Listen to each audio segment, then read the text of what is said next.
great pleasure to introduce our next speaker, who again perhaps needs little introduction. He's a filmmaker, a socialist filmmaker, and if you haven't seen Spirit of 45, where have you been? Buy a copy, watch it, and then buy copies for all your friends and family, because Christmas is only about 200 odd days away. Please welcome Ken Loach.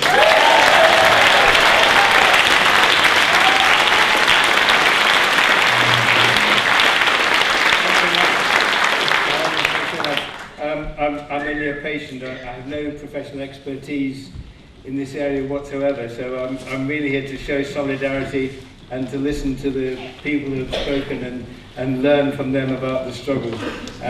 But 60 years ago, I was a law student, a very bad law student, and I did almost no work. But I did remember that a contract is an agreement. A contract is an agreement which is intended.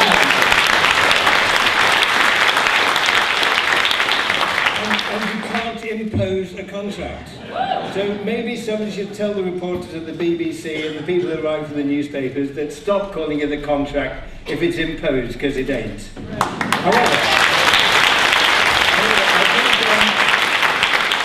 just to be sure, I looked it up in my dictionary, and sure enough it proved right. But I came across another meaning: contract killer. It occurred to me that we've had a couple of contract killers, Lansley and Hunt. Hunt is now the contract killer of the NHS, and it's up to us to make certain he's arrested before he gets to the crime.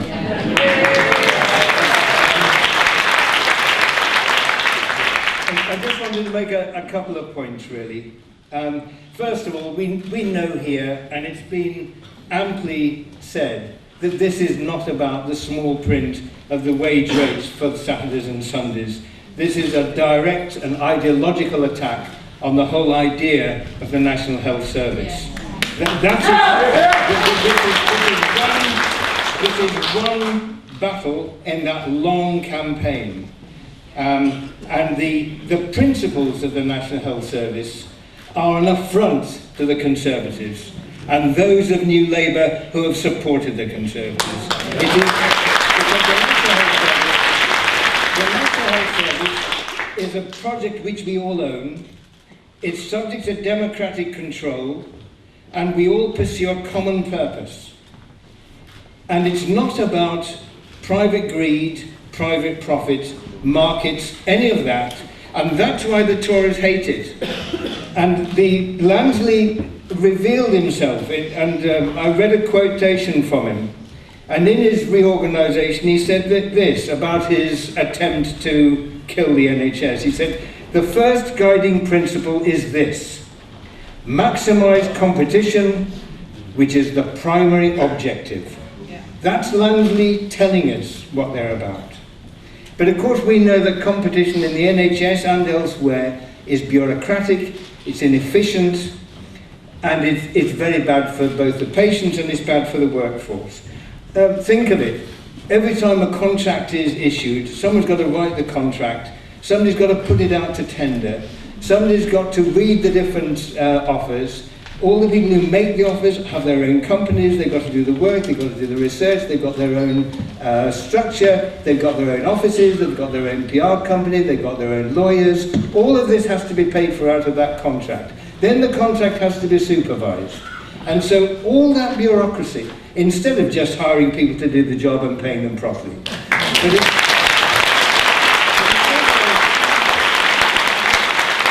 also bad for the workforce, because harsh competition means that they have to bear down on the wages, they have to bear down on the labour force, so that means lower wages, it means insecure work, it means agency work, it means 0 hours contract and all that. So it's bad for everybody, and yet they pursue it. And they pursue it not out of any rational decision that it's going to give us a good service. They pursue it, well, they pursue it for their own greed, of course, many of them, but they pursue it because that's their ideology.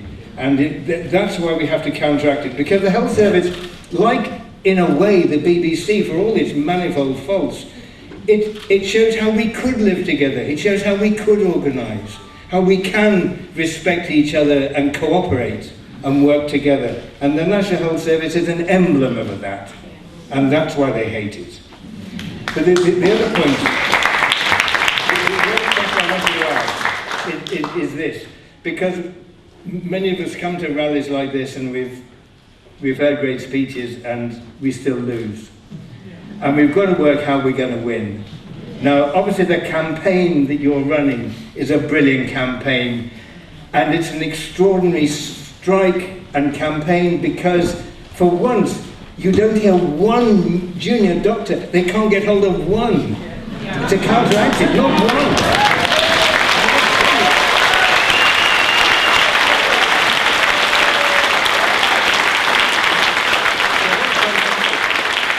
But I think it's also a challenge to the rest of the labour movement, it's also a challenge to the rest of the public, because we've got to stand up as well. We can't leave the whole campaign to the health service workers.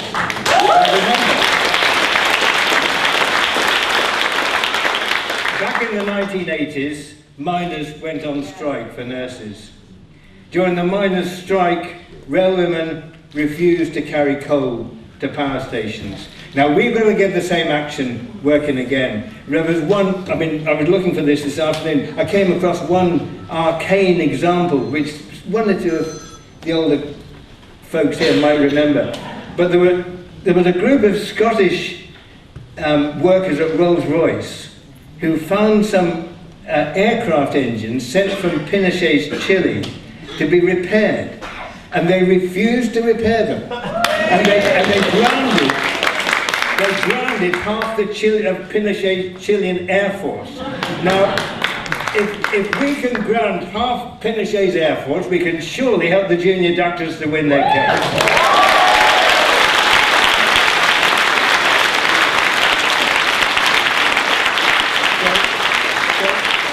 So I think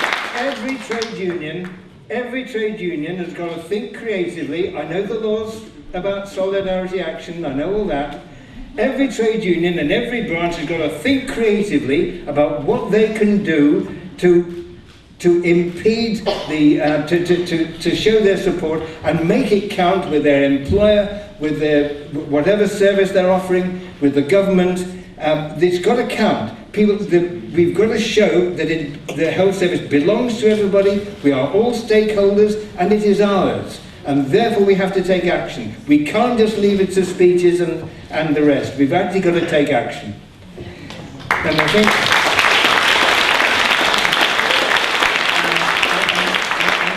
And when you said you were in the NUT, and when you were saying it, it did occur to me that it might be a suitable afternoon for a current affairs class to pay a visit to a picket line, just not be in school, not mark the register. I don't know. I only offer it out of mischief. But the other, so there's the trade unions. There's the other big elephant in the living room, and that's what we need, a political voice. And this is the challenge for the Labour Party now. And I think we have a huge opportunity with Jeremy Corbyn and John McDonnell, because we know where they stand.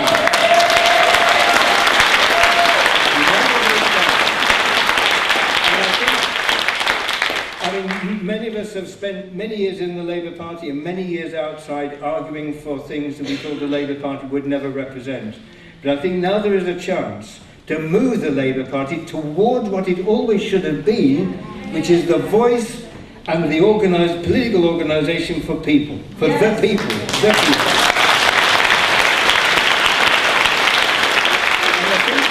I think we're entitled, and I think Jeremy Corbyn and John McDonnell are entitled to ask the Labour Party, particularly the members of Parliament, to do the following: to renounce the Blair-Brown politics of privatisation of the health service,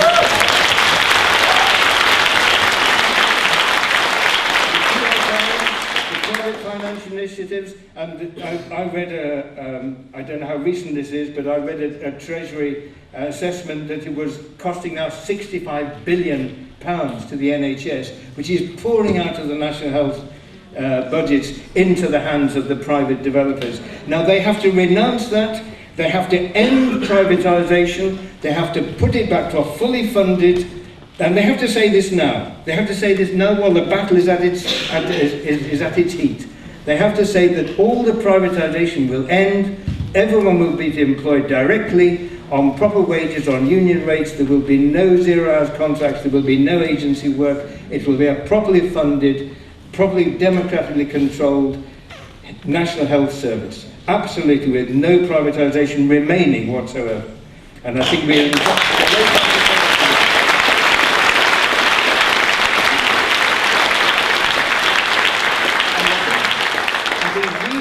demand of the Labour MPs that they say that, the shadow cabinet says that, and they don't just leave it to Jeremy Corbyn and John McDonnell and the others.